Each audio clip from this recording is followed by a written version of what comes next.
On the agenda is to have roll call. Aaron Birch, David Malton, Here. Deb Olson, Here. Robert Holman, Karen Sorensen, Here. Kevin King, Here. Paul Johnson. Here. Thank you. And then on the presentation part of the agenda, first of all, I want to make sure that you've all signed in. When I walked in, there were a few people in here already, so if you would take the time sometime tonight to sign into this meeting so we know that you have attended, I would appreciate that. And the first item in the presentation area is student, staff, and community recognitions. Oh, I'm just jumping ahead. Thank you. Being I have to go back, we'll have the item C in the meeting opening, the approval of the agenda. I'll make a motion, we approve the agenda the way it's written. Second. Thank you. Is there any discussion? Hearing none, all those in favor indicate by saying aye. Aye. Opposed, motion carries. All right, now we'll have the student, staff, and community recognitions.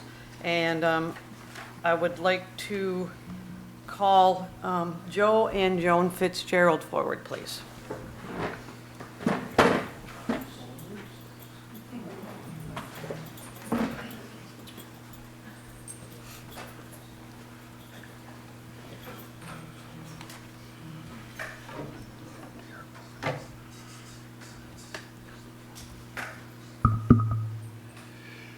Tonight, we recognize Joe and Joan Fitzgerald for going above and beyond in helping our high school and middle school music programs.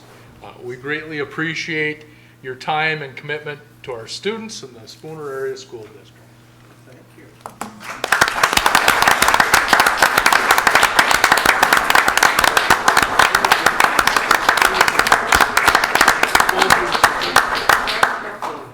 Hold on.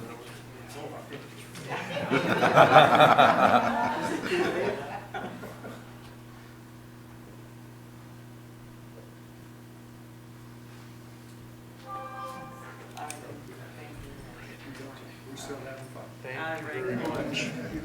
And then the next person that we'd like to recognize is Barry Michelson.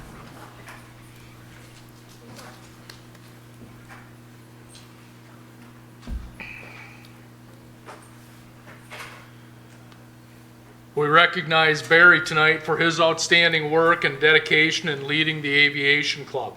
We greatly appreciate your time and commitment to our students in the Spooner Area School District.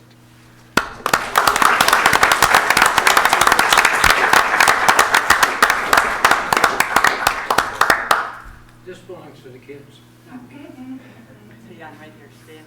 Get to run away. Quick one. You don't get to fly away either. Thank you, Barry.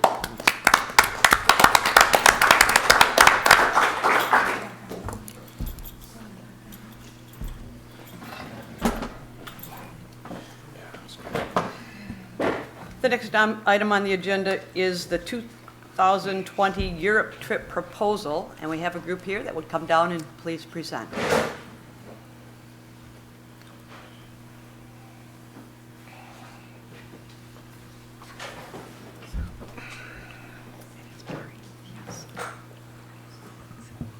Hello, everybody. Board meeting 2 weeks ago, we mentioned that we would like to propose a trip in 2020, and you receive all the information in the email with the memo, and in the information that we sent to you, we explained the trip to Rome. Let me see here. To Rome, Florence, then go to Germany and Vienna in between, and the trip is for like 9 days. Oh, Verona, I'm sorry. And the trip is for like 9 days. And we basically will follow all the procedures that we did from the last trip that we took to France and Spain. And we will like your approval on go ahead and, have a meeting, have the students sign up for the meeting, and give them the students opportunity of seeing new cultures in other countries and learn from that. Great. Has the board had an opportunity to look at their proposal? Right, very good, thank you. I'm wondering, Paul, do you think we can just have a consensus to take this to the board in 2 weeks as opposed to voting on it? I would see that there's no problem with that. Nothing says something can't come to the board without, I think with 2 people gone, it would be appropriate to do it that way. Okay. So we could make a motion to bring forward to the board. I'd like to make a motion just for the sake of discussion. Okay, all right, sure. There's been a motion I'll second that. and a second. Go ahead. I know last summer you went on the trip to Spain and France. How many students went? I never did get the final count, and how many students went, how many parents? Was this paired with another district, or was it only Spooner students? How did it go? What happened was we had 17 students or former students that just graduated that went on the trip with us. We had the 3 of us as chaperones and then parents filled in the remainder for a total of 26 in our group. Math teacher, you want to do the math on that? It wasn't. It's not going to happen in my head right now, I don't think so. A little pressure here. I'm the artist, so I have my And the excuses. reason you're coming forward now is so that students can start planning for 2020, start saving, start Yes, contributing to their accounts. The earlier notice they have, the lower the monthly cost would be. The total obviously stays the same, but the monthly amount of payment would be reduced. It gives them more time to save, more time to fundraise. When you said, say, parent, in addition to the 3 chaperones and the students, you said there's parents. Is there adults that are going that are not parents, or only adults of students, parents of students that go? Well, okay, there was a second part to your first question you had asked, and I'd like to Right. back up a little Yeah, bit and yeah. answer that first, if that's all right. Yeah. You had asked who we paired with or what other districts. We ended up going with a group from Ohio and another group. There were 2 students and then the chaperone from Arizona. So those are the others that we went with. We got their contact information prior to leaving and communicated that with them prior to leaving. I'll let Senora answer the question then. You're okay? Okay, yeah. I just want to mention that they pair us with the other 2 schools because we needed to have at least 40 students, 40 people going to make it a private tour. So let's say that we go ahead and do this tour, and if we have up to 40 people, it would be only our school, and they would not pair us with anybody else. But we only had 26 people. So when you have less than 40, they pair you with another school that is going to the same location. So our proposal is for Italy and Germany. So we are hoping that, we will have 40 people that will be interested in going on this trip. Yeah.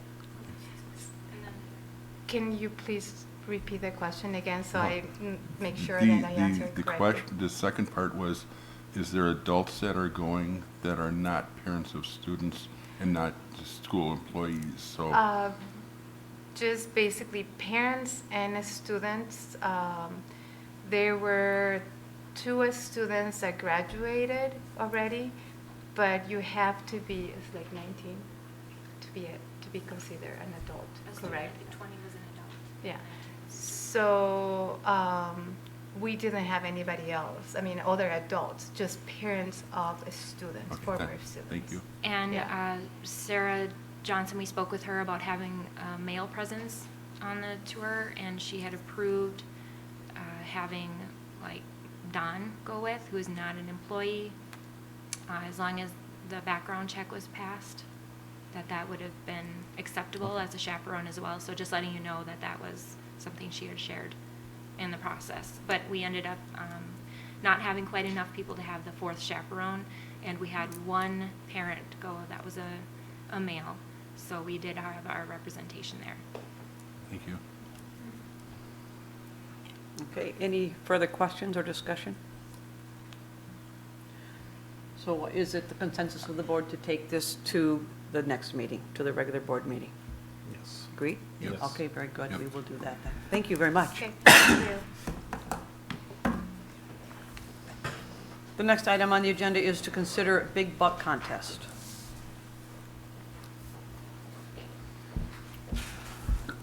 Marcus? Over there is fine. I'm Marcus Nelson. I'm the current coach for our high school trap team here at the school. And it was brought to my attention through a couple contacts that in the past there had been just a social kind of thing here at the school called Big Buck Contest. It wasn't anything formal really, is my understanding after doing some research, but it was kind of just a way to get kids kind of hyped up about the traditions that we have in our area here, which one of them obviously is deer hunting. So it was asked to me, I don't know if it was because of the affiliation with the trap team and guns, I don't know, but if I would consider trying to do the research and try to get the Big Buck Contest back in the school here for this year.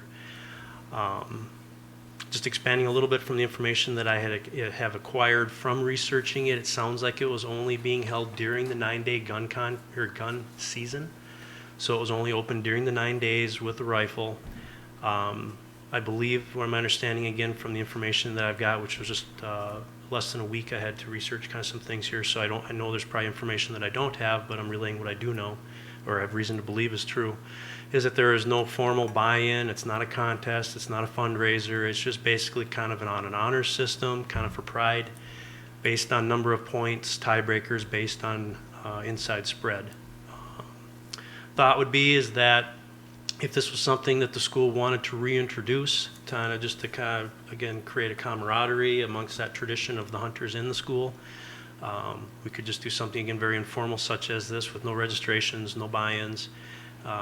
Maybe just have them bring in a photo of them holding their deer with number of points and showing it in an inside spread, maybe posting it on a designated area here in the school.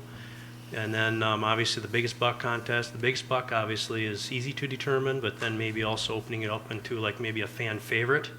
You know, maybe maybe a 12-pointer wins the biggest buck contest, but maybe somebody shot some really funky, non-typical thing that's just cooler than heck, and that's, a fan favorite that they would vote on too. As far as getting them the drive to maybe want to register and bring this in, I think we would need to look at doing some sort of maybe just some small token of a reward or a prize. One suggestion was maybe something as simple as maybe a $20 gift certificate to the school store. Don't know.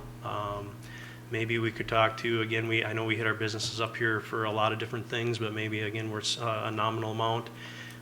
Maybe it's a gift certificate to the Spooner outlet and maybe they match a certain percentage of a donation or some other ideas. Again, kind of open to this at this point. Relatively new to me, but obviously with November coming soon and as we see from outside fall getting very close, if it's not already here, we need to start thinking about it for planning. So here I am. Is there a motion to consider the big buck contest? I make that motion. I will second that. And is there a discussion? Any questions? I would thank Marcus for putting his time in there, and it's up for discussion further down the agenda here tonight. So, very well. Thank you. All right, Marcus, would you do this for all 3 schools? Do you think? Would you include all the schools? I think if we're doing it for one, multiplying it by 3 shouldn't be that difficult. I really don't see, where there's no registrations, there's no monetary, recording of money, of ins and outs, where it's just basically bringing in your picture, posting it or somehow, and then just having the awards given. I think it would be very little time requirement. Again, looking at it from this perspective, as we get a little closer or more discussion about what it should or shouldn't be, that might alter that. But as far as they're 10 years old with the mentor hunt, it would be 10 years all the way through seniors. Sure. Okay, great. Any other questions? Is there a consensus? Well, thank you for the report, and we're going to cover that then later in the school community relations. Thank you, Marcus. You're welcome. Thank you. Thank you. The next item on the agenda is to consider youth apprenticeship program.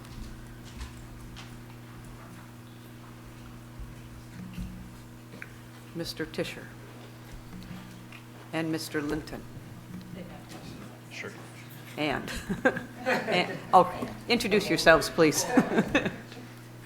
Josh Tischer, high school, middle school tech ed. Kyle Linton, high school tech ed. Sue Russo, Family and Consumer Science. Don Myers, high school counselor. I believe we have our PowerPoint. Just pull it up here. Tab on the top screen. Oh, nice, yeah, right there. Okay. All right. And overview, 450 hours of work time on the job training. They have to have 2 related classes in order to qualify for a youth apprenticeship.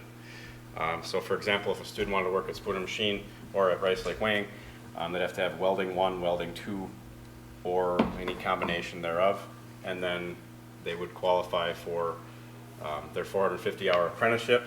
It would be a partnership between the school, the business, and the parents. In my opinion, it extends the classroom after school and during the summer because they're going to be getting similar training on the job that we would give them. We would just give them the kickstart of the 2 classes. They're going to have 3 evaluations specific to their career pathway at 150 hours, at 300 hours, and at 450 hours. And then the state would then give them a certificate in their designated field. They have fields that are very, very many, probably 50 to 60 different fields that we can get students involved in. But again, once they do get certified, that is Act 59 eligible, and the current rate of that is $633 a student. So this is a fundraising opportunity for us within the school day, but also after school. Next one, what are the requirements? They must be an academic junior or a senior. They must complete OSHA 10 training, and I've been told that that is not for every apprentice. If it is a heavy industrial component to it, then they do have to be OSHA 10 certified. They must complete first aid training, and they cannot get fired or terminated from their placement for any reason. All valuable things that I believe that our students want to have, and we want to give them through our programs. What are the benefits for the student? Real world experience, access to industry at age 16 instead of 18. The State Department has decided to peel back the child labor laws a little bit. If we get an agreement between the student, the parent, and the business, and all 3 parties agree, yes, we're going to allow this 16-year-old to work in a normally, traditionally 18-year-old environment, we will allow that to happen as long as they're getting paid above minimum wage and they're part of this program. It can jumpstart to their career, it can build industry relationships, demand higher wages for themselves upon graduation, mandatory safety training. They're not going to be just thrown into a situation with no training. We will provide that safety training for them, up to $225 recent reimbursement for tools and equipment, and dual credit at Wisconsin colleges. I'm going to be meeting, hopefully, this next couple weeks here with WITC and seeing what we can qualify for dual credit through an apprenticeship.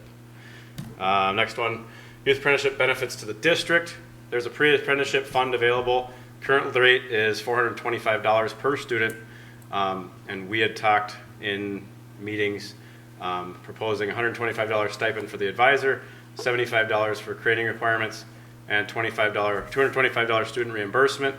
And then after the completion of 450 hours and it being registered with the state, then we would have that's a typo, there should be $633. This was last year's information, apologize for that. But then again, we would have $125 stipend for the advisor, and then $560 goes into an activity fund specific to the advisor. So for tech ed, this would be a great fundraising opportunity for us to raise potentially thousands of dollars to replace or update equipment. Moving on, the curriculum needs and why we're here. For most of the apprenticeships, they need to have OSHA 10 training, which we have the ability to provide that at $25 a student. However, we need time to do that. CPR and first aid, most of our freshmen get CPR first aid in health class, but 2 years it expires, It is a requirement. We would like to provide them with that. Interviewing skills, college and career readiness component. After OSHA 10, that would be the next step of us saying, okay, you're in this apprenticeship, what's that going to look like for the rest of your life? A financial literacy component, and then solutions. We were wanting to add youth apprenticeship to the rail map for next year, and add possibly a safety careers to the rail map. One way or another, we just need the time to teach OSHA 10 and the CPR and the college and career readiness portion for our students that are in youth apprenticeship. Did I miss anything? I don't think so, you covered it pretty well. And that's it. I think that was under 5 minutes. Yeah, I was told I only had 5 minutes, so All right, tried to go yes, fast. you did well, thank you. So is there a motion to consider youth apprenticeship I'll program? make that motion. Second. All right, the motion is made and seconded. Are there any questions or any discussion? Just one there. I think this is going to be an awesome program. I hope we can work something out with WITC. When you were talking about evaluations, are those evaluations with the student, the business, and like you, or? Yes, the evaluations are between the student and the employer. And where we step in as the advisor is to say, okay, employer, I understand that you have your own evaluations, but this is the documentation that the state has. So then we as state employees, we see DPI documents all the time. Just helping that employer interpret them, that would be our advisory function to say, here's how we complete this. And that is why the $125 stipend per sequence of events was there, because I personally have been on site with all of my youth apprentices, getting the youth apprentices placed. So yes, there is some time as far as you're in your own personal vehicle, going off site, getting these booklets to the employer, and also collecting them. So that is how that process would work. Makes sense. Thank you very much. Oh, I have a question. Are you placing these kids where you think they should be? Or are they coming to you and saying, I would like to do this? It's both. Both, okay. It's both. The beauty of the program is that our culture embraces work, and our community embraces work, and we combine these two together. And I have students coming to me saying, hey, I want to get in that youth apprenticeship, and right now I have to turn them away because we only signed up for so many this year. So now, if we can build it, put it in the rail map, now there'll be that kind of advertisement, hey, this is something that you can do. And then, it was a pilot program last year, now it's flourishing, and we want to make it part of what we do. And we can cross pathways. For example, if there's somebody in the health field, we can actually set up a mentorship program for them in the health field, and we can monitor those. We can work with the apprentice. We call them apprentice, but you can actually get them in the other pathways. It doesn't just necessarily have to be in industry, or it doesn't have to be in hospitality and tourism, but we can cross pathways. Agriculture is another one, so it doesn't necessarily have to be in the pathways that we focus on, but as long as we can get them into the classes required, whether it's health and maybe that biology, if you wanted to go into, like I had a student come in and ask for physical therapy apprentice, which is a real, Absolutely. we have the resources here, we can actually place them. So. How many students do you foresee will take advantage of this opportunity? Well, I researched some other districts, and we currently applied for 11. We got 7 of those placed, and so we're looking to fill up the rest of the 11. But in November, we may be coming into more, so we may place as many as, I know I have 1 myself, you have 2. I've got mine in. Yep, so then that would be an additional 3, so we're looking at 14 maybe this year. But I know districts like Amory has 50 or 60, Cumberland has 30. Eventually, I could see that happening, but we want to grow it solid and manageable, so that way when students take it on, it's beneficial to them as well as to us.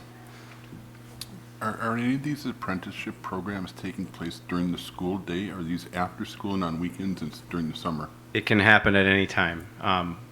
Kyle and I's area, most of our youth apprentices have close to 450 hours over the summer.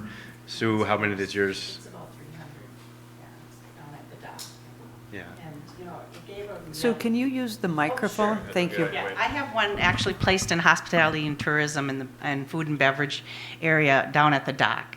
And so she worked through the summer, and then she'll work into the fall. But there's the option there, should they need her in the morning when they're busy, that possibly we could make arrangements so that her schedule would accommodate that. So that maybe first block, she could actually work down there and get in more hours, you know, in a different situation type of thing. So, yeah, they, you know, they do kind of like, you know, work release, but yeah. What type of wages are students making versus the employee that comes in with no experience whatsoever? Are we using this as a way to get a lower wage employee for an employer, where some people can argue that fact?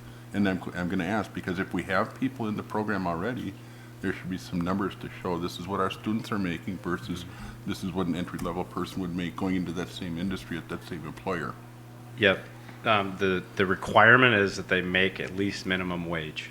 However, when we have students going in that have some prior knowledge, they do take into consideration that they do have some prior knowledge, and because they're being evaluated, we get raises faster.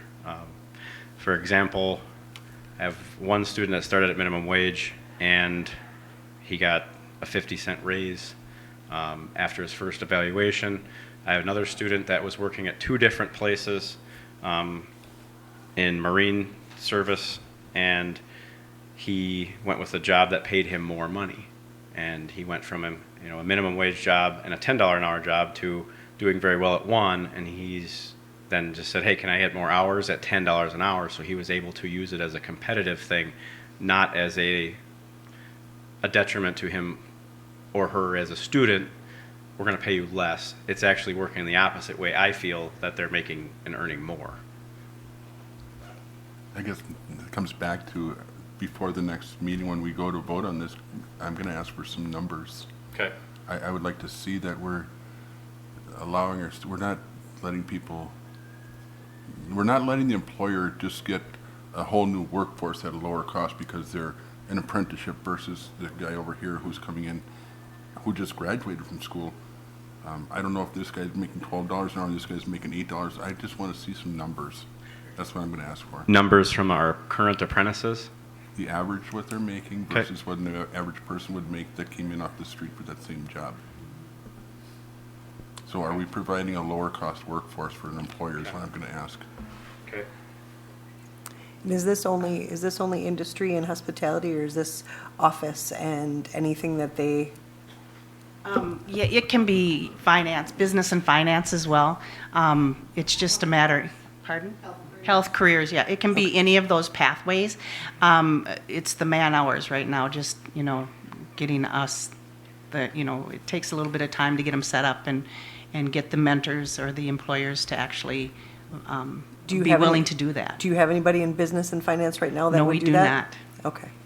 This Okay. is just the first. This is the First phase? This is the first year. We're just kind Okay. of getting our feet wet and learning the program and seeing what it all involves, and just being able to work with the employer and saying these are the skills that are required, their checklist as far as what their skills are, and I think the big advantage is that they are, hourly, it's minimum wage. I mean, in the hospitality and tourism, it's not like in the industry, but what's good about it, the strong point, is the fact that these kids are evaluated, sit down with a mentor and know what employability skills are. What does it take to do a good job? So I think that's a plus for the whole program.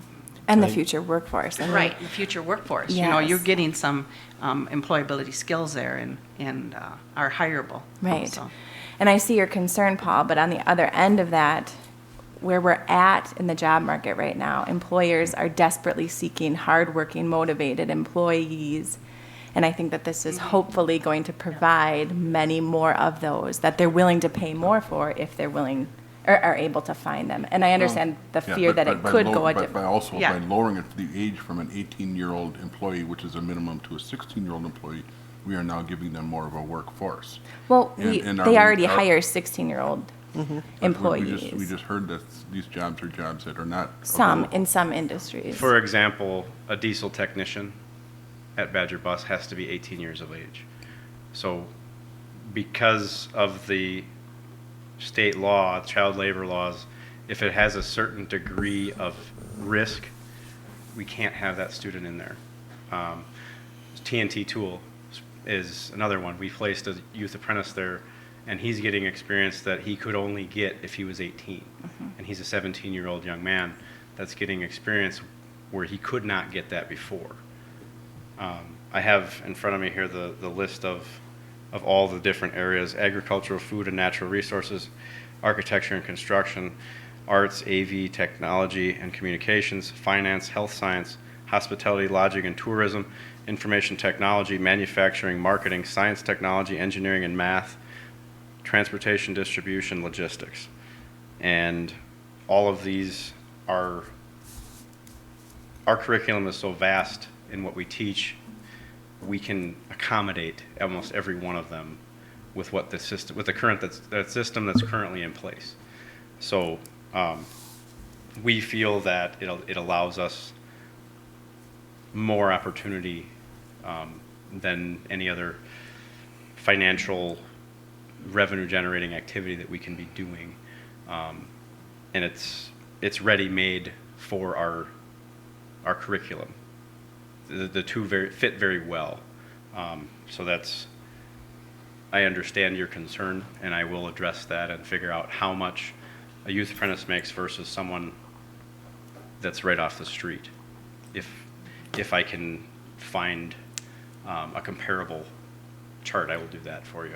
I think one other thing to consider in this, because I work in a machine shop there, and I'm familiar with a lot of the machine shops around the area. This program is going to give our students a leg up on everybody else. Upon completion of this program, if they don't like the wage that they are making at the business that they had, the next job is just 4 hours away down the road. You will have another job in that there. I mean, I don't see anybody that wants to work in that industry that can't find work right now, so it demands higher wages. Regarding the OSHA 10 training, how, you said that you need more time to teach that, because that's a really important, and it puts many students that want to go into industrial and the trades at an advantage above when they enter that. If they can't, I mean, if you understand the apprentice program that are at tech colleges, they don't accept everyone who applies, but you can still work in the industry, and this gives them an open door, basically walk in and you can get a job easily.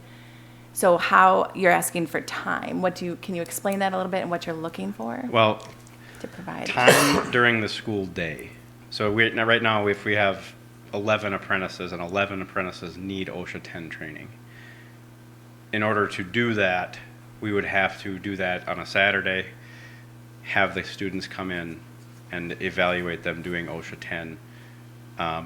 If we do it and we have it in the curriculum, it won't be a rushed deal. We can have the 10-hour OSHA 10 training, we can supervise it, we can then do additional training along with that. So then the time would be spent, if I'm going to teach a 62-hour course, or 62 and a half hours, which is a quarter course, OSHA 10 is how long it takes to teach an OSHA class if that's all you're doing. But because it's high school level kids, I'll probably spend 15 to 20 hours making a mock situation, so that way it's not just an online training course. So then there's 20 hours of that. If you go back to the requirements, first aid, spend an additional 3 hours on first aid. OSHA, there's 23 hours, so we're almost halfway through. Then if you are truly going to be an apprentice, and you're going to do this as a career, we want to make sure that we prepare them for that with the career readiness portion of it. And that's the other portion of the class. Obviously, this needs to be refined and perfected, but having the time to do it is what I'm asking for to consider. And how are you picking these students? Are they coming to you, or are you picking them out of your pool of? Yeah. A little bit of both? I'll- Okay. you know, yeah. Every one of us has a the different employer- story. We've had employers contact us, and I just don't have the resources available right now. But, it's just a matter of growing and learning. But the students will contact us, the employers will contact us. Last spring, I created a Google form and emailed it to all the 10th, 11th, and 12th graders. 10th and 11th graders, and asked them, we're exploring this program. Here's what it is. Here's the different industries. If you're interested, click yes. And so then we had a list of 30-some that said yes. And then from there, more conversations happened with those interested students. What happens if there's a student, it says up there that they cannot get fired. What happens if they do? If they do get terminated from that job, then they cannot qualify for the second round of funding. If they get terminated. Does that hurt the student, or does that hurt their district? It hurts both, because the student has to make minimum wage, so then they will not have that job that was part of the youth apprenticeship. So they don't get the credit, they don't get the money, and we as a district don't get the money either. So that is the motivation not to get terminated. You kind of hope that the employer will, you kind of hope they intervene before they get to that point. After that first evaluation, or if they're finding they're having some problems with the student or the employee, you hope the employer will, or the mentor will contact you so that you can sit down with that student and try to just reteach and perhaps go over some of the things that they're doing that could improve their skills. Well, let's say the student just says, this isn't for me. I tried it, it's not for me, I'm going to go somewhere else. But I guess they've learned something too. They shouldn't have to feel obligated to finish you're- out. They shouldn't have to, that's what I'm saying. Right, but you're still learning. I mean, I think it's never wasted, the fact that, hey, I don't like this is a learning experience in But itself. they shouldn't feel obligated to finish it like you're. No, it's no, gonna they wouldn't hurt have you. to, It's no. going to hurt your, No. They just would leave the job and not get the credit. And they can change within the same field too. So for example, if someone started out in hospitality and tourism at the dock, but then maybe 2 months into the situation, they started working for, let's say they started working for Chamber of Commerce. Okay, it's still within the area of hospitality and tourism, and they still can be an apprentice. what if They they can, just say, I don't want to do it, and I want to go out for volleyball? that happens. They can. Okay. Yeah. How many students do you think would be a maximum for you? How many students can you handle? That depends on the advisor and their family structure and where they are in their life, because the way that I have been thinking of this is every one of us has their own areas. I'm welding and machining, Kyle's construction, Sue, hospitality, tourism. We can all use this in our professional development. As far as if I'm trying to place machinists, I'm going to go to a machine shop. But I honestly, personally feel that my number right now is 6. That was what I did this year. And then it's up to each individual advisor to say my number is whatever it is. And then Dawn, and I feel that every teacher could be an advisor. This is not limited just to CTE. This is a program that could be district-wide. If you're an English teacher and you know a student that wants to do this, why not? If you understand the process and how it works, and I view it as an extension of my classroom. If I place a student at TNT Tool, that person is extending the life of Metals Tech class. for 450 hours, which is something that I personally can't do in a classroom. It's not possible for me to do that much work with a student. Thank you. Any other discussion or questions? No. All right, so are we at a consensus to move this to our board meeting in the middle of October? Yes. Yes. Yes? Yes. Okay, consensus, it is. Next, thank you very much. The next item on the agenda is to consider policies 2271 and 2271.01.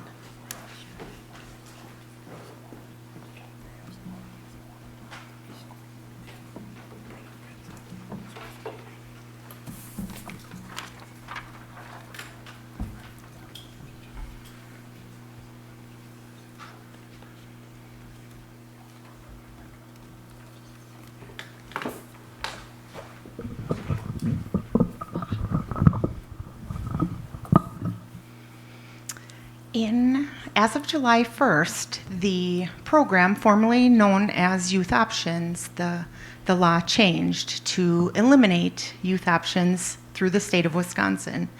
And each four-year school and the two-year schools, they've really separated and created their own named programs, but essentially overall the program remains the same. And for those of you that may not know, Youth Options was the program that students, high school students, could take college classes for both high school and college credit at no cost to the families. And so what I'm proposing is in our school board policies, it refers to youth options. That is no longer in existence, so we need to change the terminology for that. Start College Now is through the two-year Wisconsin Technical Program. So there's 16 Wisconsin technical colleges, WITC, CBTC, those types of institutions that our students do take courses while in high school for both high school and college credit. And so that program is called Start College Now. And then through the UW system and the Wisconsin private colleges, it is now called Early College Credit Program, and you'll see that ECCP is kind of the abbreviation that you'll see in literature about that. So really the same concept, two different names for the two different types of schools. One of the changes in the law is that a student may only take courses through one each semester, not both. So if they're taking classes at a four-year school through early college credit, then they can't also take a class through WITC. So just one type per semester. And the student's tuition will only be covered through our school district by the maximum credits allotted by the district across both programs. And we have some students one semester take four-year college classes, and then the next semester maybe they're doing a distance learning medical terminology through the two-year schools. So we are proposing that Spooner High School recommends that the School Board of Education approves option number 1, which states that the school district's responsibility to pay for tuition, fees, books, and other necessary materials shall be limited to 18 post-secondary credits per student. And that's how the policy is read. Questions for me? That, just to clarify, that's for policy 2271, correct? For both. Okay. Both early college credit program and Start College Now. Right, we have. The we have policy would be the same, the Both. names would be different. The policy, the names are changed to Yes. protect the innocent. Oh, yes, sorry. So 2271.01 and 2271 encompass these two programs in different policies. You got it. Okay, very good, thank you. When you're, just to be clear, the 18 credits is in total Yes. for their attendance at the Spooner School. So this is being expanded down to the 10th grade level also, right? Mm-hmm. So a 10th grade. For early college credit, the Right. four-year So universities. before it was just juniors and seniors. Juniors and We're seniors. extending it down to sophomores Yeah. also. But it's 9 through 12 for 9 through the 12, okay, I'm sorry. early But- college but- credit. But it's 18 credits total for their total time at the former Yes. school district. Yep. So Yep. if they And take each them all- college class is roughly 3 credits. Right, so they could take it all at the beginning in their 9th grade, and they could cap out, or they could wait till the end and cap out later on. So, Right. but- Yes. Okay. Yep. And the law has remained the same. They can't take a class that is similar to one that we have. You know, so those stipulations are still in effect.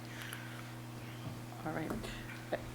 We haven't had a motion here yet, but I just want to take an aside.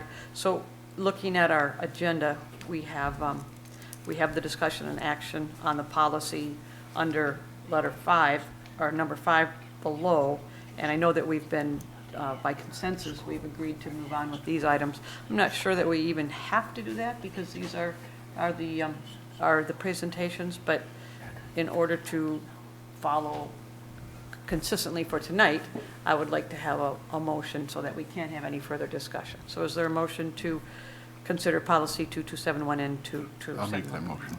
I'll second.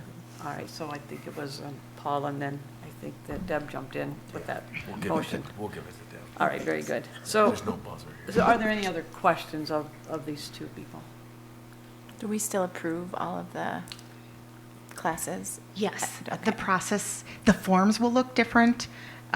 There's a different form, and the 2-year schools all have a different form. But so the forms may look different, but the process will still be the same. The deadlines are the same, March 1st for the fall semester, October 1st for spring semester courses. So then those will come to you for approval in your October meeting, I suppose. And so is this effective this year? Yes. So how does that change what you've already done for those that we've already approved in previous meetings? Doesn't. Same, yeah. We used the proper forms for the fall. And this also shows that it says the 8th grade also, Once they've completed 8th grade. once they've completed 8th grade, Yeah. okay. Okay. For the 4-year schools. The 2-year schools is still junior and senior only. Just out of curiosity, was there confusion in the past on the student end in terms of what classes qualified for Yes. which school, like 2-year Oh. or 4-year? No, No? no. Okay. There's, So the need for this, not really sure. Okay. Just checking. Thank you. more confusion now, different Yes. forms, but otherwise, yes. All right. So are we in consensus to move this ahead? Yes. Let's Yes. go with that. Yes. All right, thank you, Mike. All right, we'll move on to the next item. Thank you for your presentation. The next item is to consider the 4K para time increase.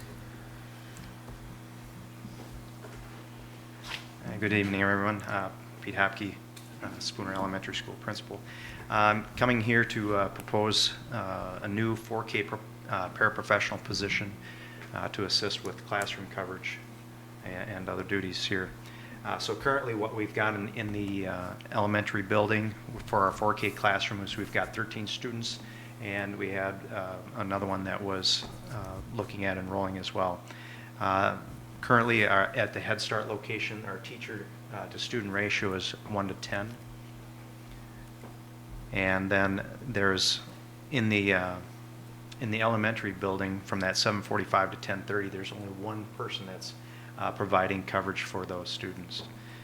And then also getting into some of the other coverage that the early childhood teacher, making sure that she gets adequate time to take lunch and whatnot. It reduces that coverage. I know we've got a special ed paraprofessional that comes in at 11 o'clock until the end of the day, as well as we've got a special ed teacher that provides some assistance in there a little bit as well. However, we've got some other issues there as well, not only with that morning position in the 4K classroom, but also just part of the recess coverage as well. So it'd be just that extension. What we've had in the past is we've had paraprofessionals, special ed paraprofessionals providing some of that coverage, and we don't have that just because of the needs of our students at this point in time. So this is kind of a combination position, looking at 5.25 hours per day for that position.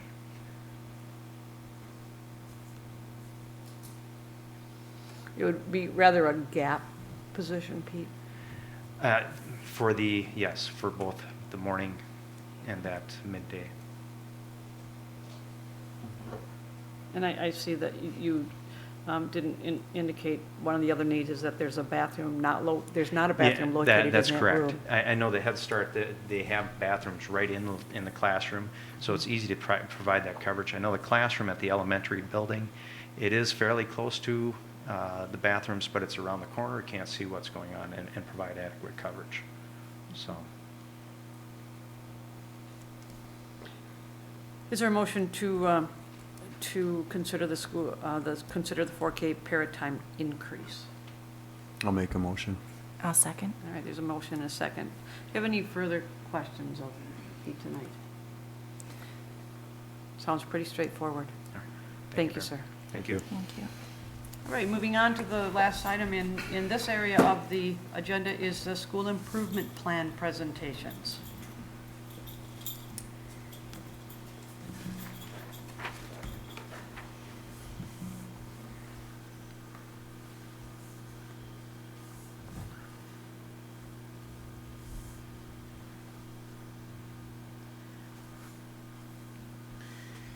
Well, if you recall back to the summer months, the board did the excellent work of establishing the district's mission, vision, values, and the three strategic priorities. At that time, the conversation focused around the next steps that would come in the strategic planning process, and that was the work that administrators would do as we carried out these strategic priorities. So we've done that. We've taken that next step. Tonight you're going to hear briefings from the three schools on their school improvement plans, and the school improvement plans are one-year plans in support of the board's 5-year strategic plan with the three strategic priorities. Just a real quick piece. You will see the presentations tonight with goals that are presented in the SMART format, and the SMART format is look for pieces that are specific, measurable, attainable, relevant, and time-based. And I think that you'll see the goals really do follow that format. The order of brief tonight will be high school, middle school, elementary school. I'll be followed by Mr. Schurz, the high school principal.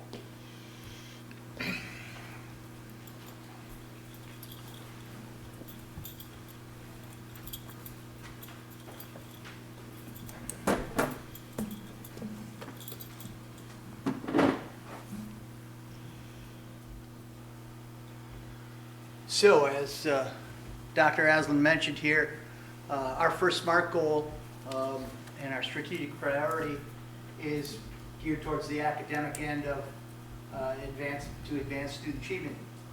To get our goal, it says reduce Fs for freshmen and sophomores by 10% from the previous year, 2017-2018. I just put an approximate example underneath of courses that were failed at the high school over the past year were 166 courses. So our goal is to reduce that number. And what we're trying to do with that process is to change the culture of our school and how students perceive their education and the value of their education. So if you look at our strategies on the left-hand side, we started out with freshman orientation. And the goal of freshman orientation, Mrs. Myers has actually done a phenomenal job of improving that process of getting freshmen connected to school.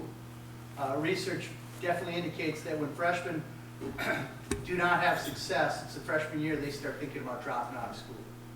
So one of the things we do is provide a mentor for each of those students and help them in that process. Reduction in disciplinary referrals. One of the things that we did at the beginning of the year, and I will be doing again this week, is having discussions with each of the classes and letting them know our expectations of not only behavior but also academic achievement. Reducing tardies. We're focused on that. If students not coming to class on time, I think it's a direct link to how they feel about school. So we're really working at that connection.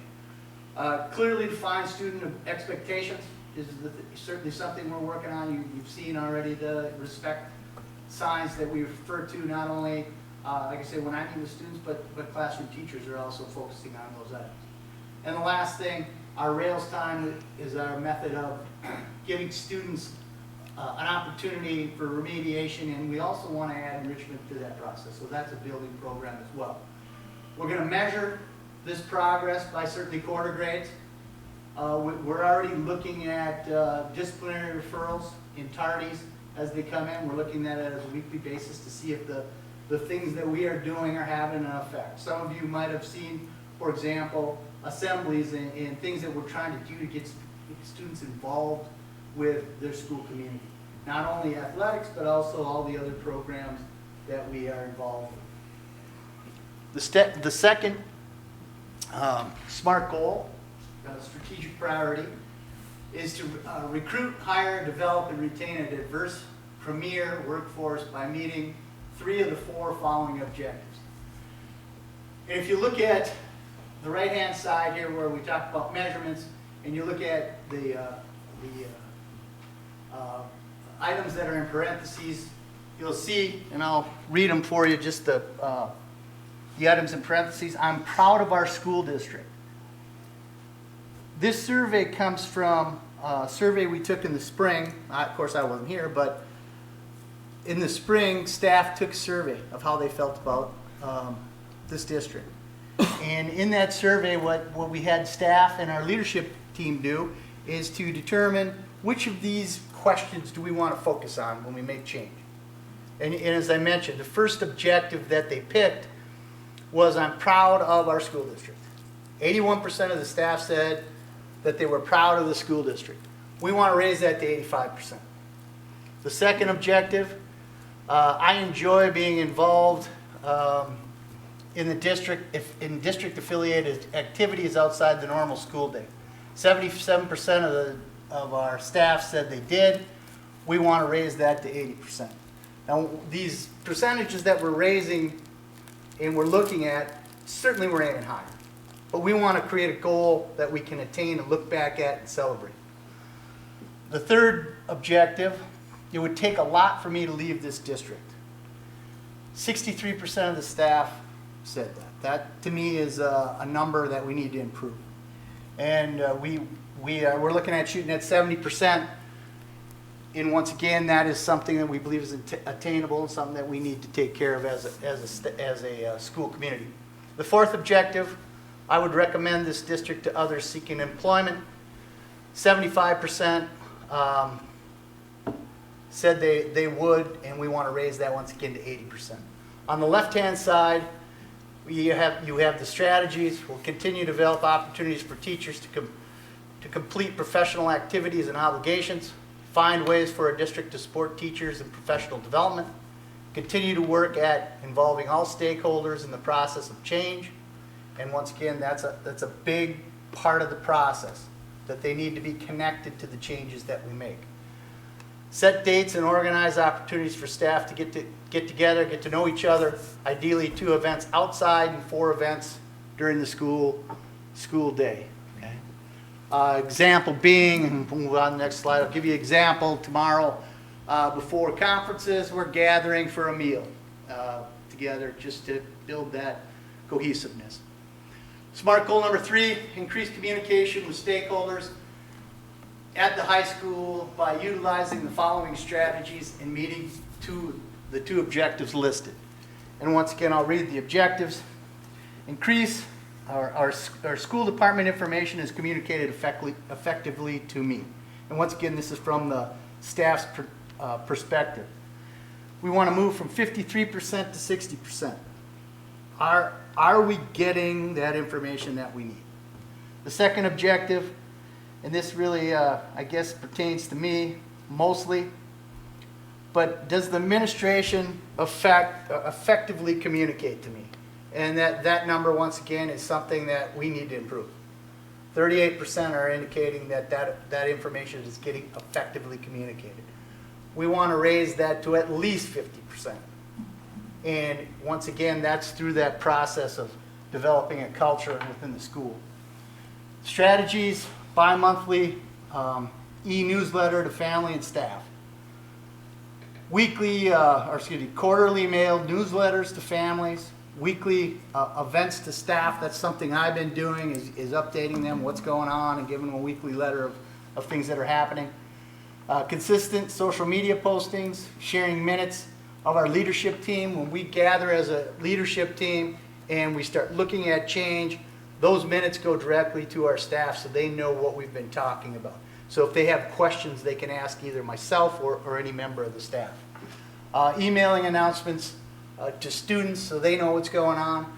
And if you go back to measurements, one of the things that we don't have a baseline data on is how the community perceives this information. So what we're going to do this year is build a survey and create a baseline. So we know, are we effectively communicating to you, and have some questions relative to that. Now, we're going to measure this information of these past two slides, or the last two slides. What we're going to do is do a mid-year survey that relates to these questions. We're also going to do the survey at the end of the year. But what we want to know mid-year, are we meeting the mark? Are we doing the things that we need to do? And if we're not, then we need to change our strategies, or at least create a better strategy. So in general, those are the things that we are working on for our strategic priorities this year. I'm excited about it because it's actually something that I know will have an effect on the culture of our school. So with that, questions for me? Are there any questions from what you saw on these three slides? I do have a question, Dennis. I looked at these slides a couple different times, and I noticed the SMART goal, the first one, about reducing the number of total Fs for freshmen and sophomores. And I just guessed that there are about 180 freshmen and sophomores total. I'm not sure what the numbers are right now. Yeah, probably 90, around there, yeah. 90 in each class. So there's 180 students in school, but yet the baseline right now is that 166 failed courses per quarter. Now I understand that they're taking, 4 courses? Okay, that is a high number. Now that 166 is 4 grades. Oh, okay. That doesn't indicate But that. the majority of those Fs come from back to 10th grade. Okay. So I just wanted to give you a general idea of what was going on. So like I said, I remember looking at it specifically, but like I said, the vast majority came from the 9th and 10th, and that's what I'm seeing with our weekly progress reports too. So I'm seeing it consistent. When we put this together at the end of our process, we'll have it graphically represented in a way that focuses specifically on the 9th and 10th grade. Do you know those in those 9th and 10th grade, is that because they're having difficulty adjusting to high school, or is it just, do you have any idea what those parameters are, that's why that's the majority of the kids? Part of it is the adjustment, okay, and that's one of the factors of creating a freshman orientation program, so we can help them understand the rigor of a high school experience. Certainly there's a lot of factors to that process, but that certainly is one of them, and we want them to get connected to our school environment, and that's part of the issue as well. And by the time that they start to figure out, and that's where the problem comes in, by the time they start to figure out the significance of graduation and everything, they're already behind. So that's what we're trying to create, and that's why we're focusing on those 2 grades at this point. Okay. And in the third slide, you are emailing the announcements to the students. What do you think how's that going to make a difference? So that, for example, they know the activities that are going on, and things that they can get involved in. And the announcements will also include things that, from the guidance office, of what we were just talking about with the opportunity to know what types of programs I can get involved with, youth apprenticeship, as you saw today, those kinds of things would be included And can you track those kids that are opening up those emails and reading that? Do you have a way to know if they're actually reading those emails or if they're just, We don't. okay, At this point. okay. And, you know, like I said, this list too is a beginning strategy of just trying to figure out, well, what can we focus on?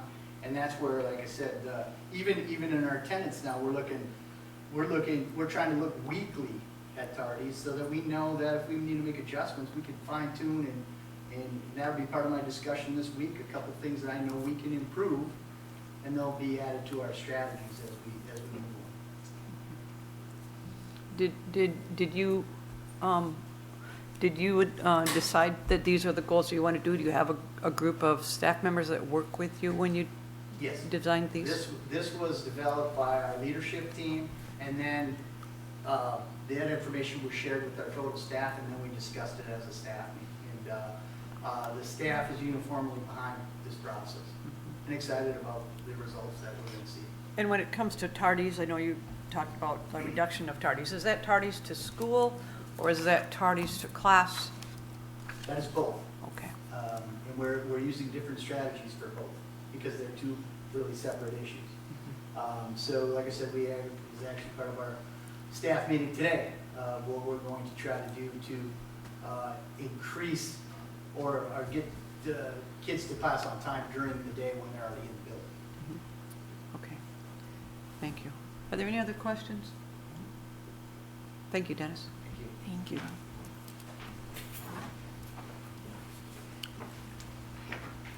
Thank you. Hi. Michelle Cobdy, middle school principal.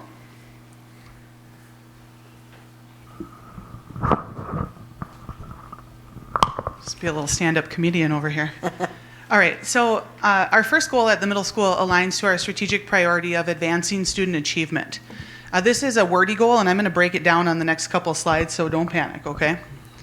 All right, by June 2019, no less than 80% of students scoring at the 24th percentile or below in reading and or math will have a student growth percentile of at least 55 or higher based on their current level of performance.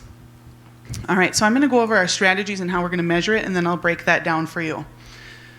So in order to help us achieve this goal, we're going to utilize our multi-level systems of support framework, which includes differentiation for kids at all different levels, our students that are performing lower than average and higher than average.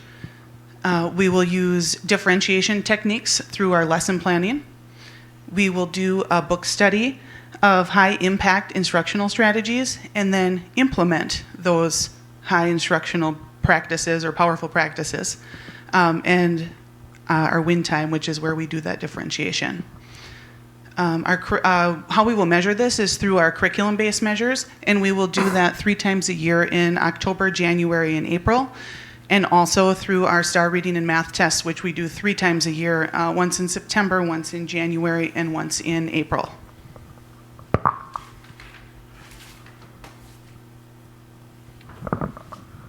So in order to really understand this goal, you have to understand what is a student growth percentile. So a student growth percentile is a way to measure how much a student is growing over time. An average student growth percentile is between 35 and 65. Students who have a lot of catching up to do need to have a higher student growth percentile in order to catch up to their peers. So that's why you see 55 instead of 35, is because we're focusing on those students who are scoring at the 24th percentile or below. So we want them to do some catching up. So the bar on the left side of the graph represents current fall data of the students at Spooner Middle School who scored in the 24th percentile or below in STAR reading. This is a total of 102 students. 80 of them have a student growth percentile below 55, as represented by the orange part of the bar. 22 of the students have a student growth percentile 55 or greater, as represented by the purple portion of the bar. In order to meet our goal of 80%, these students, or in order to meet our goal of 80% of these students having a student growth percentile of 55 or higher by spring, we need to have 82 students with a student growth percentile of 55 or higher, which you can see in our projected purple portion of the spring bar on the right. You're going to see something very similar for math. So the bar on the left side of the graph represents the current fall data of the students at Spooner Middle School who scored in the 24th percentile or below in STAR Math. This is a total of 64 students. 49 of them have a student growth percentile below 55, as represented by the orange portion of the graph. 15 of the students have a student growth percentile 55 or greater, as represented by the purple portion of the bar. In order, sorry, I lost my spot here. In order to meet our goal of 80% of these students having a student growth percentile of 55 or higher by spring, we need to have 52 students with a student growth percentile of 55 or higher, which you can see in our projected purple portion of the spring bar on the right. So these goals are very rigorous in terms of how much we are expecting students to grow in both the areas of reading and math. But we are very hopeful by studying and implementing specific instructional strategies that we will see a high level of growth.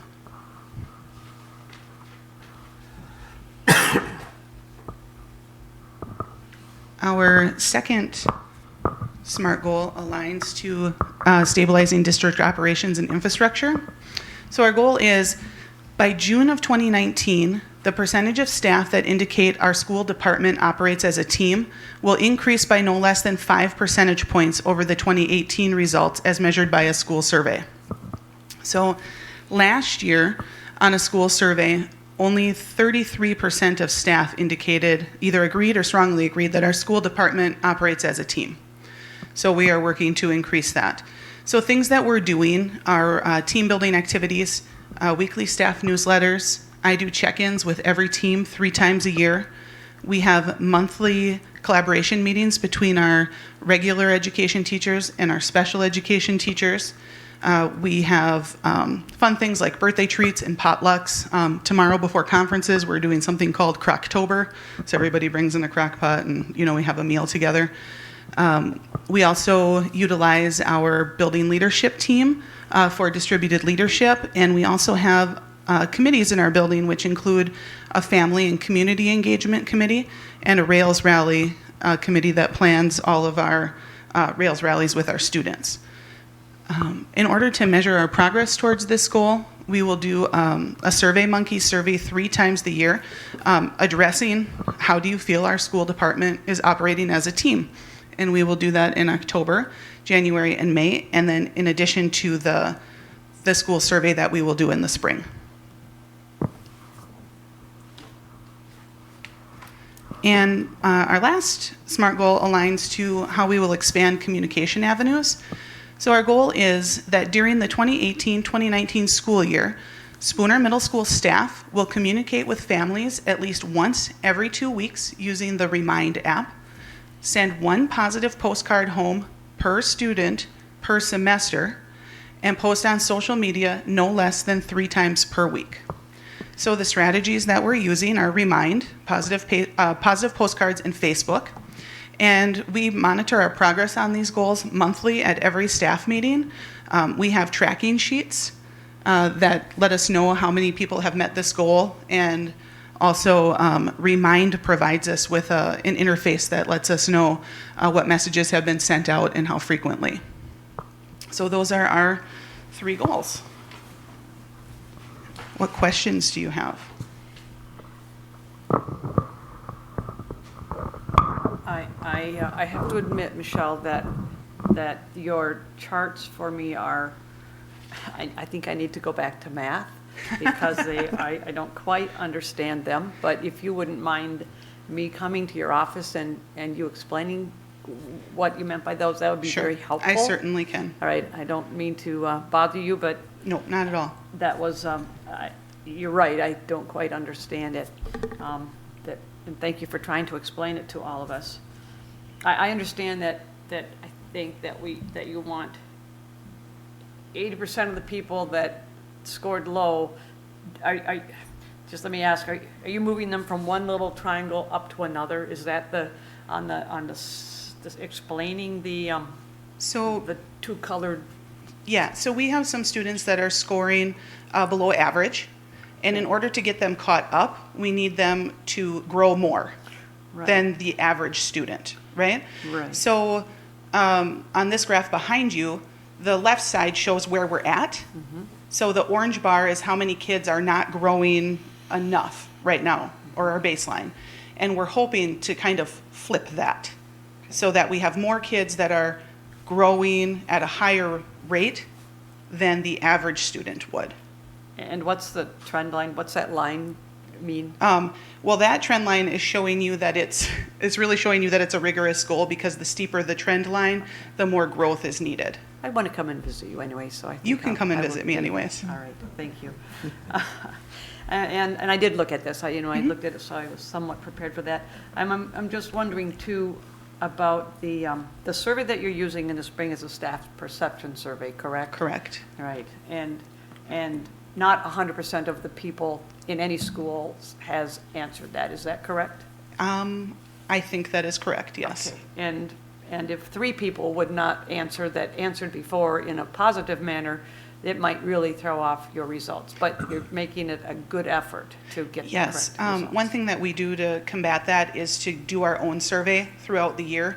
So I can actually track who takes that survey throughout the year. So I may have a different result of my own, and if 5 people don't take that school perception survey at the end, I still have local data that will show maybe the same or maybe differently. And when you do that local data, you do your own survey. Do you know who doesn't answer? Do you know how they answer for those that do answer?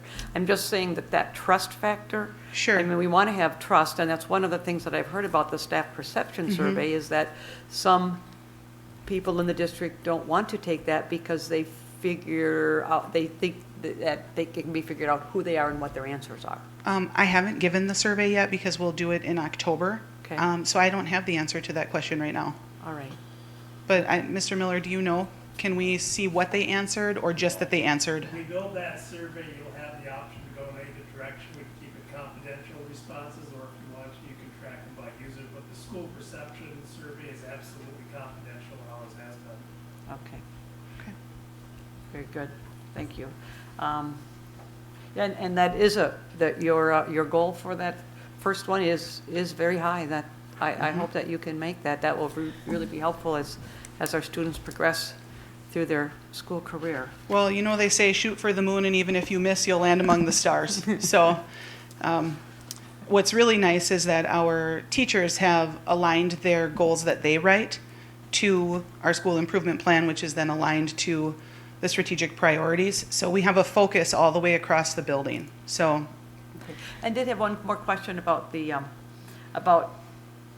the post on social media no less than 3 times a week. You want each and every one of your staff members to do that? No, the expectation is that everybody contributes to social media posting, but that means collectively as a school, no less than 3 times per week. Okay, so that's a school goal, but then the other one's about communicate with families at least once every 2 weeks using the Remind. That's a grade level deal. A grade level, okay. How many, and do all of your teachers use Remind? Yes. Okay. They usually have them set up in grade level bands, so like our 5th grade teachers have a Remind account, our 6th grade teachers, so that way parents don't get messages from 12 different teachers. Right.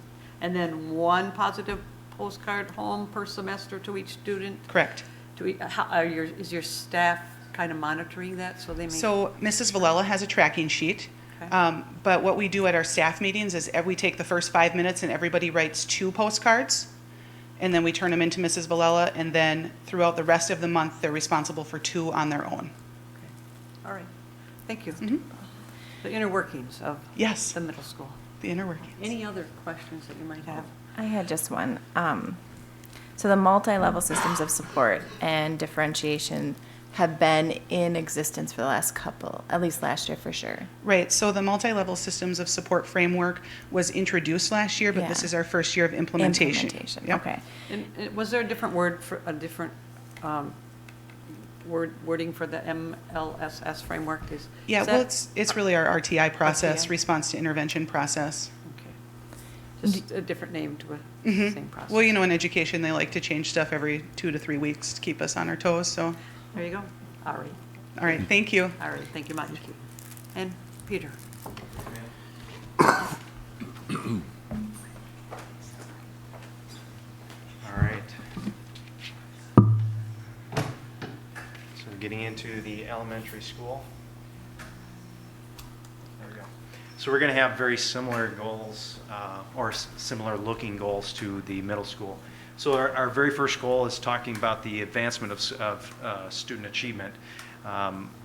What we're looking at is no less than 60% of our students that are at the 49th percentile or less, according to our STAR reading, will show a student growth percentile of no less than 55%. So basically what we're saying is our students that are at that mid and below, we want to show improvement for all of those students. I know in the previous year, it kind of stagnated, and this is definitely an area where we want to really focus. And that's where you indicate with the trend line, that's where we're at. I know with this totals, we had 65 students that were actually below that 55 percentile, and of them, 41% showed a growth of less than 55%, whereas you had 24 that were actually exceeding the 55% growth. And what we want to do is flip this to get 39 students of that 65 roughly to actually exceed the 55% growth. And will that be by the end of the year? That's correct. And when is the last STAR testing done? The last STAR testing will be done at the end of April, beginning of May. Okay, thank you. Okay. Continue on. Oh, sorry, wrong one. And how we're actually going to get after this goal is just looking at some of our strategies, making sure we have a consistent review of our instructional practices, making sure we get consistency across the K-4, taking a look at the MLSS framework during monthly reviews of our interventions and student progress, refocusing our win time, making sure we get consistency across the board, and then making sure that we've got that differentiated instruction and lesson planning at the different grade levels. With our measures, we're using the STAR that 3 times a year. Could you, I'm just wondering, could you use that STAR testing on the students that were at the 49th percentile more times than that? It's not preferred. Okay. It's not preferred simply because standardized testing, try to limit the number of times that those students actually utilize that test. Okay, thank you. Thanks. All right. Moving on to our next goal, it's revolving around student achievement again, but this is on the behavioral side. What we want to see is we want to see a 15% reduction in the number of major behavioral incidents as we have defined it by our PBIS for grades K through 4. Last year alone, we had 474 recorded incidents. How we're going to get after that is just making sure that students and staff are very clear as to what the tenets are for our PBIS program, making sure that we're retraining students on a regular basis after long breaks, and then also making sure that we're developing our programs, i.e. our Tier 2 programming. So we've got some training that's lined up throughout the years so we can get after this a little better. Making sure that we're communicating those expectations to parents, and just being really consistent on how we're dealing with these behaviors. And I know monthly we're going to be actually reviewing the behavioral data, indicating where some of these, where some of the behaviors are occurring, times of day, just really analyzing our data to see what changes we can make.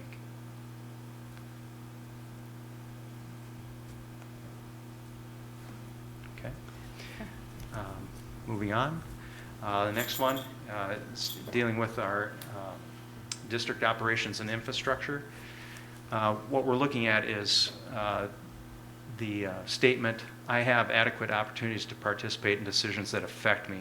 We want to make sure we increase that by 5 percentage points as measured by the school perception survey.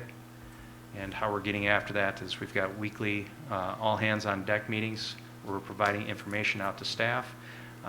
We've got staff meetings that are being posted and archived through a Google site, so they can access the notes and whatnot anytime they want.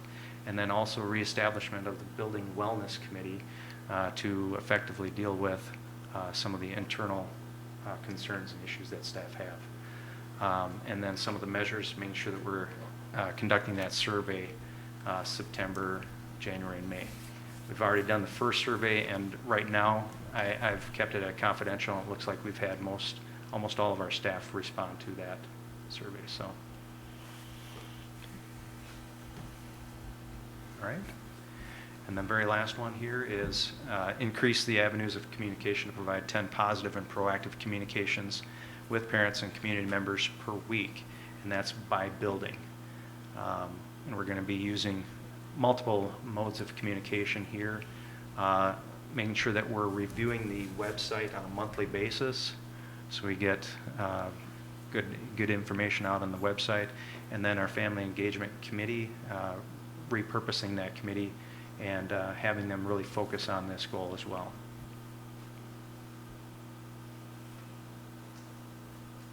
Did we have a family engagement committee in existence? Kind of. I don't know. I've heard different stories as far as what committees were what, but that's bringing it, I guess, into full practice here. So, and I've already met with these committees, making sure that they're aware of this is their main focus, is really working on this building improvement goal as well as everything else necessary. So. Any questions for Peter today? No. I did want to say, Karen, that you had asked about testing more than those 3 STAR data testing times, but on a weekly basis, at least for WIN, math, and reading. Check. They're doing checks every week. They're doing checks on a regular basis. I know there's built-in assessments through our new curriculum and instruction. I know we were going over that today with staff as well. So that is definitely something that we go through on a weekly basis, because that's going to indicate how we develop our instruction for the next week, as well as movement of groups. Which, and I, as a parent, have received information coming home to me from that, and it was really good and reassuring to know that my child was going to be monitored that often in terms of growth, to know how they're doing, what's working. Absolutely, absolutely. And those built-in assessments are pretty streamlined and easy to administer, versus the STAR. It just gets time-consuming. There's a cost to it, and also just the standardization. You really don't want students to be taking it that frequently. So. Correct. I don't think I was trying to advocate that. I was just wondering if you did that. I think the informal assessments are much more accepted, as STAR testing is passed on from elementary to middle to high school. Yes, ma'am. It's passed on to high school, and it's done in middle school, and so it's one of those things that is just like, oh, it's STAR testing day. I hear you. I've heard Staff that feels that way too, so I hear you. All right. Thank you. Are there any other questions? No. All right. Thank you very much. Thank you so much. Thank you, guys. So we've seen this, and we don't really have to approve it. It's what they have decided that they're going to do.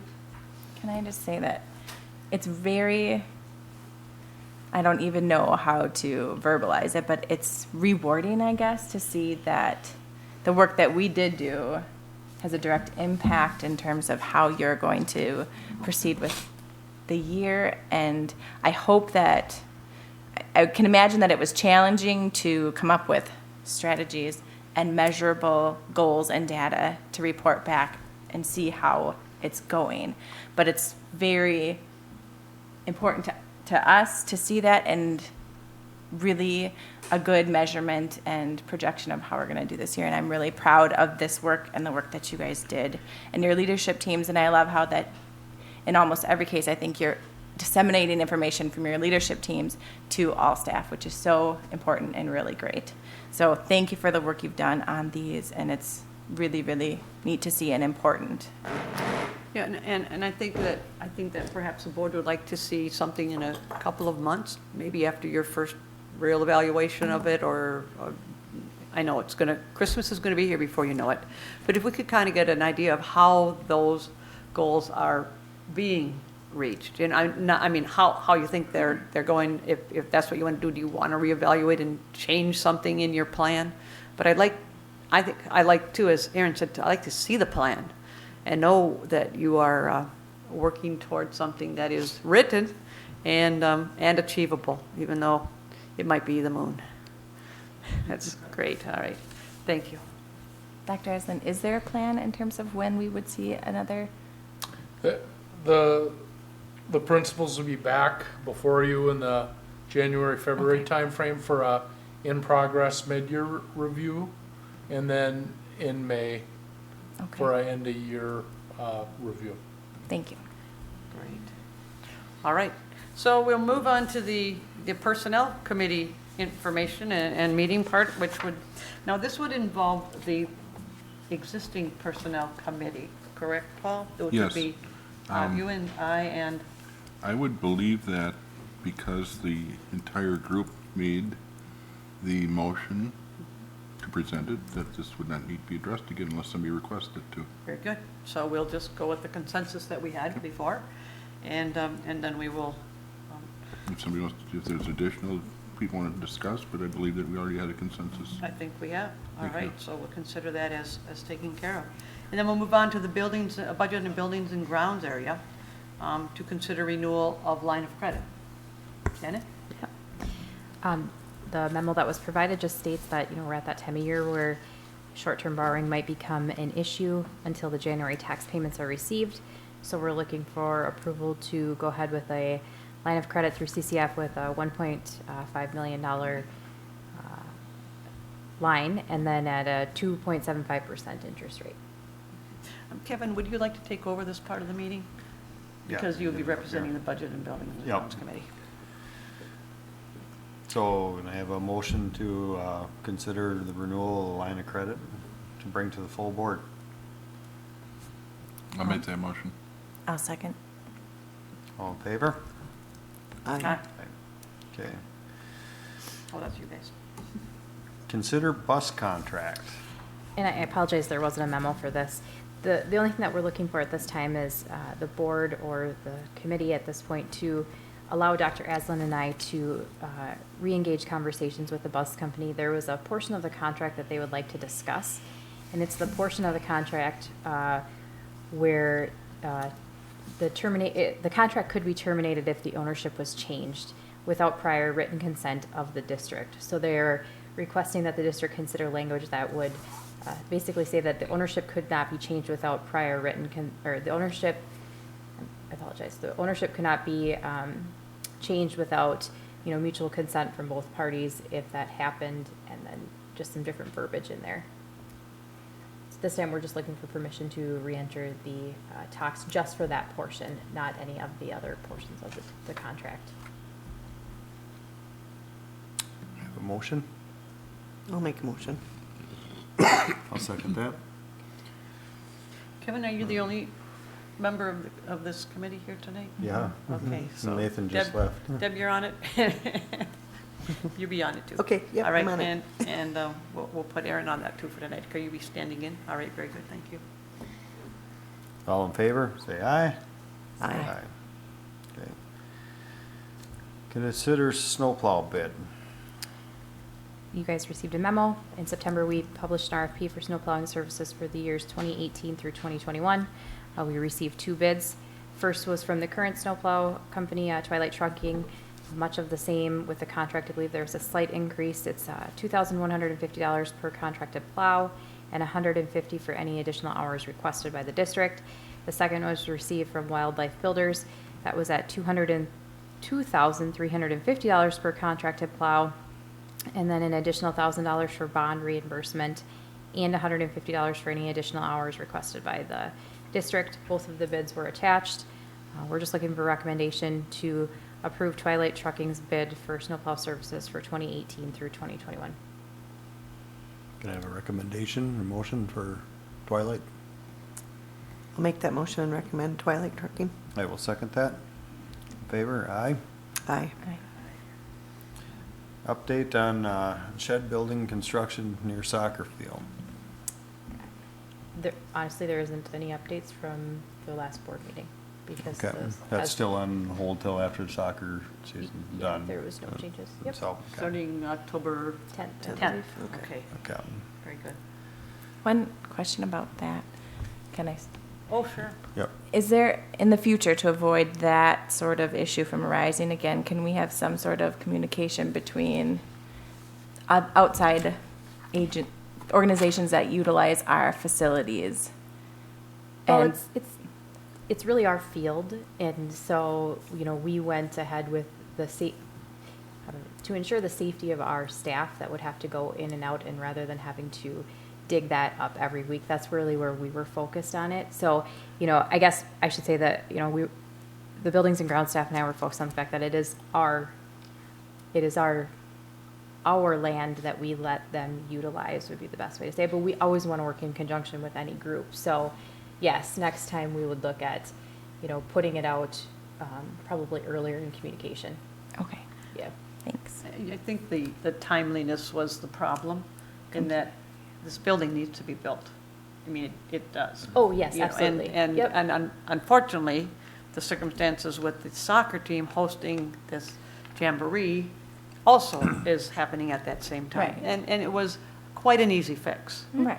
It was But that's a what I problem. mean, it turned into Yeah. the snowball, very negative thing that For- could have been avoided, I think, in some way. For 2 hours. It was a 2-hour snowball. Yes. And then it melted. But widely spread, Yeah. 2 hour Yeah, it was a snowball. I very understand. widely spread 2-hour snowball. I understand, but I think that Shannon and Ryan did a very good job. I of totally agree. Doing the Yeah, planning. we worked it out. And it Yeah. worked out, so I just want to let you know that I was very pleased with the way that it ended. And I it's not over agree. yet because they still get to have their jamboree. Or And- it and they're- happened, right? What's that? I think it happened this last Uh, weekend. Yeah. No, I think it's still on, isn't it? Oh, next weekend. It's coming up, and then Yeah, there's it's coming the up. party. So that, it's all taken care of, and we will have our building, and the soccer group can use the field. Yeah, so that's very good. Mm-hmm. All right, Next thing on the agenda is update on the Department of Justice School Safety Grant. I think maybe Dr. Essen might have some good news for us. Yeah, so we received our round 2 funding that we'd requested, so that's excellent. And I think that there are some pieces that you can walk out here tonight really feeling positive about. One big one is that through our successful round 1 and round 2 applications, every classroom in this district will have a lock on the door that locks from the inside. And school safety experts will say that's one of the keys to manage situations where there is an armed intruder in the building. So just things like that, that are gonna be huge. And additionally, our enhanced cammering inside buildings and outside buildings, and the ability to share the viewing of the camera with law enforcement will be big. And the enhancements you're gonna see to the entrances on all 3 of the schools are really gonna do a lot to upgrade the security posture of the three schools in the district. So we're fortunate to get those grants and thankful for that opportunity, and you're gonna see safer school buildings as a result here in Spooner. and how soon will that work be started?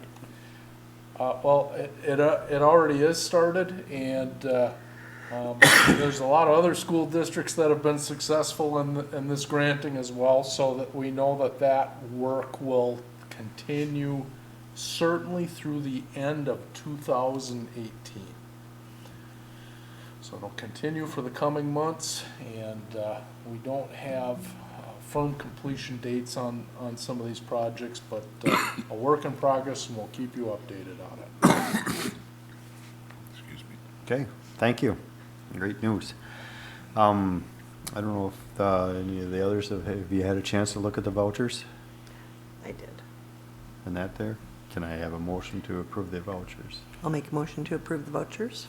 I will second that. All in favor? Aye. And then one thing that I wanted to point out is we were really looking for something that, as a monthly item that you guys can just basically review and look over, and it's not always me verbalizing out a report each month. So we do have a financial statement that you've been provided, And it's important to note, though, that this is on a month lag. So the statement that you have right now is from August, so 8/1 through 8/31. It's basically showing any receipts that we received in for the month. We have a beginning bank balance, and that is the bank balance. That's cash on hand. Any receipts that we received, any expenditures that we had, and then an ending cash balance. Okay, thank you, Shannon. All right. The next committee to have some action is or to consider some part of their committee content is the policy committee. I believe that we made the motion already to forward this to the full board for those two policies, 2271, 2271.1, so that Very will not good. need to be addressed again. Thank you, Paul. The next policy, or the next committee will be the curriculum committee. And that too was already discussed, so let's move on. And so we had some great presentations tonight too on that. And then so it's going on to the school community relations committee. Again, while we had discussed, or Marcus had presented this to us tonight earlier, I will say there was some history that we've had. Last year we tried to get something like this going and it didn't get off the ground due to nobody really wanted to take the reins of it. So I thank the Trap Club for wanting to help us out with this. I think it's a great opportunity for students to move forward with kind of engaging each other in camaraderie through the season. I guess at this time I would say it's going to the board on a regular meeting. If anybody else has anything further they would like to say.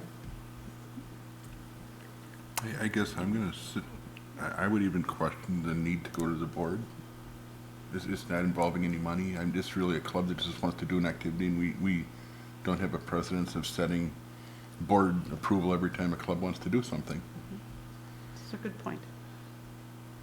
Yeah, I think you're on solid foundation to, if the board's at consensus that they would like to see the contest carried forward as presented, that you could do that tonight. I would support that. Sure. Thank you, Marcus. You give him a 2-week advance, 2 weeks ahead, more Yep, time. you got a little more time. Exactly. So, thank you. Annual meeting discussion, and that's coming up this month there. I see it's not on our board calendar on our district site. And that, I believe it's going to be October 22nd. And that. We have notices going out to the public that will list the parameters of this meeting and responsibilities or duties that they will have the power to carry out. Yep. Can So Shannon- the agenda is due to the paper by Friday. Our requirement is that it hits 2 cycles. And so if it goes on Friday, it will hit next Wednesday and then the Wednesday after. And it outlines everything as outlined by WASB and what our requirements are as a district. Can we get that updated on our district board calendar? In addition, we'll shoot a video that just explains the annual meeting and what takes place and when the meeting will take place. So that'll be out prior to that time as well. That'd be great. Anybody else have anything to add to that? No. No, thank you for noticing that. Is there a moderator lined up? You vote on it there's a nomination for it, and then you vote on it that night. That's how the part of it goes. Okay. We have some names then? We don't have any names. In the past, we've had community members that have stepped in and. At times, we have. Okay. Yep. That's not necessary then always? No. Okay. Okay, well, then the next thing on our agenda is 30, 60, 90 day planning.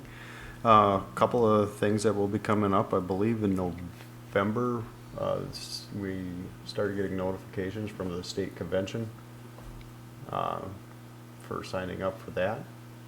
So we'll have to be thinking of a delegate and an alternate in the future here. We'll jump right on that. I'm gonna, everybody, when that time comes, I'm gonna nominate Kevin, just so you know. And close the nominations right away. Yeah. All right. And we will, it's getting up there on the election notices too. And that will be in December, if I'm not mistaken, that the candidacies will. The notices will be due January. The first Monday in January? Yeah, I think it's the first Monday in January, which this year would be January 7th. We will double check that though. I don't know, it was just a recent, our last meeting wasn't that long ago and that there, but everything looked on track for homecoming, and Christmas concerts were discussed at the last one, and that's still out there a ways yet there, but something coming up. Do you have anybody else have anything more? No, we talked about Jack Lantern Fest and. Yep. Yep.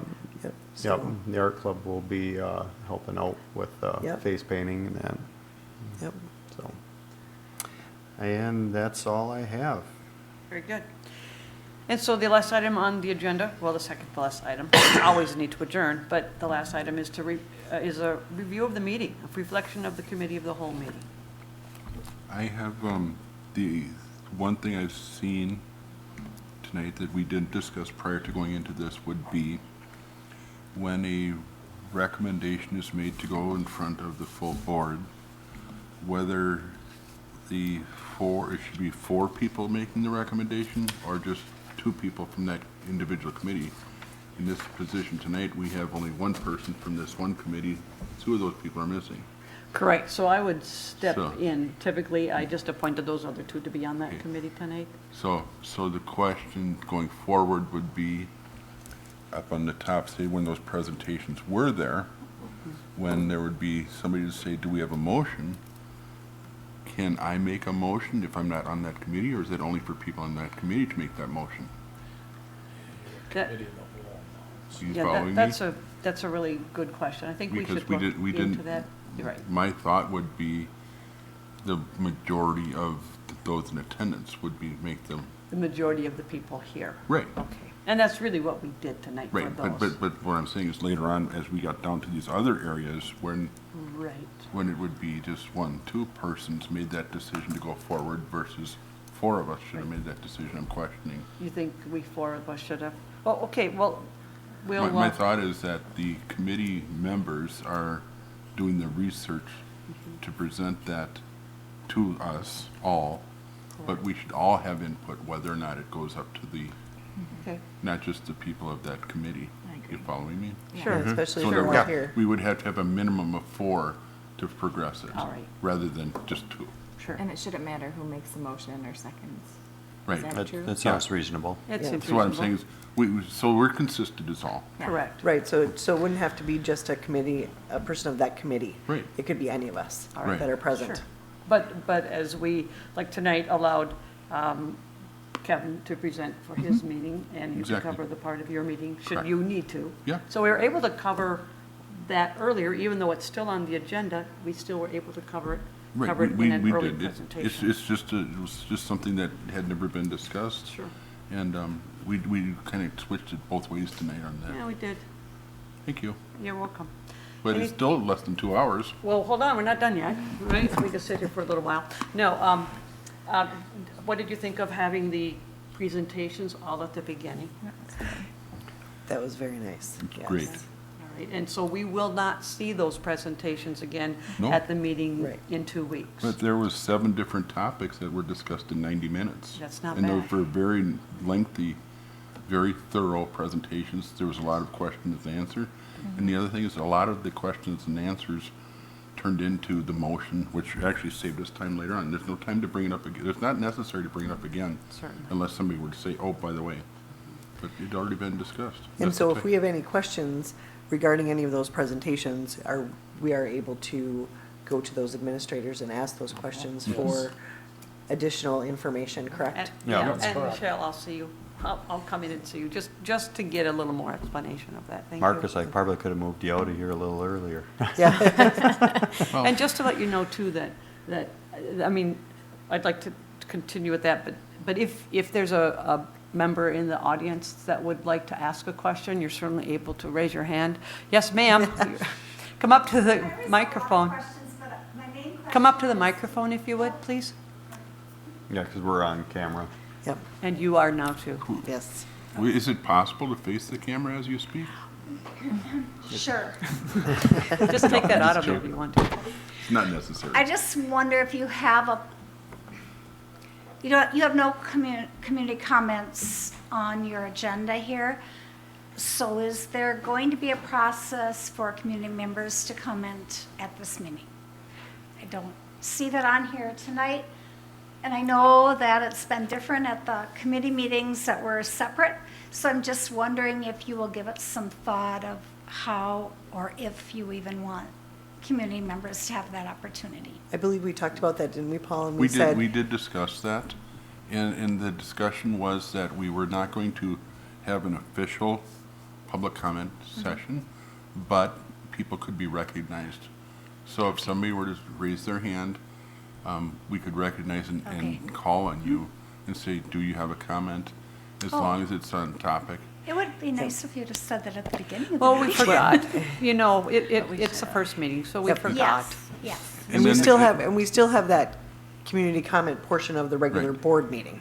And then, Right, but that wouldn't be a time to ask a clarification Right. question, which I And then- would have liked to be able to ask of the principals when they were presenting. right, and then the other thought But was, I when we, could still ask. when we were Still having, can. when we were having this discussion, the question then came up was, should we do public comment at the beginning or public comment at the Yeah, end? I understand the problem. I Yeah, remember that discussion. Because then the topic is, why have public comment before you don't anything's know what presented? you're They don't going know to what's being hear. presented Right, anyhow. right? exactly. So, Right. Okay, well, thank you. All right, so principals, apparently she has some questions for you.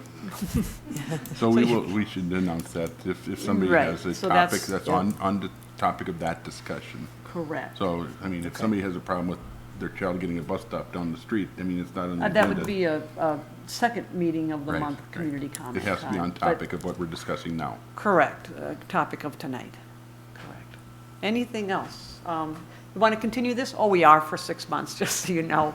But any other comments or things that you think we might need to change? No? All right, we are going to have this item on the agenda each time. And, you know, we learn as we go. We really do, and we're willing to change things if we need to, and we will make it a learning process, and I hope that you all enjoyed this meeting tonight. Thank you for coming. We need a motion to adjourn. I'll make that motion to adjourn. A second. Motion has been made and seconded. All those in favor indicate by saying aye. Aye. Motion carried. Meeting's adjourned.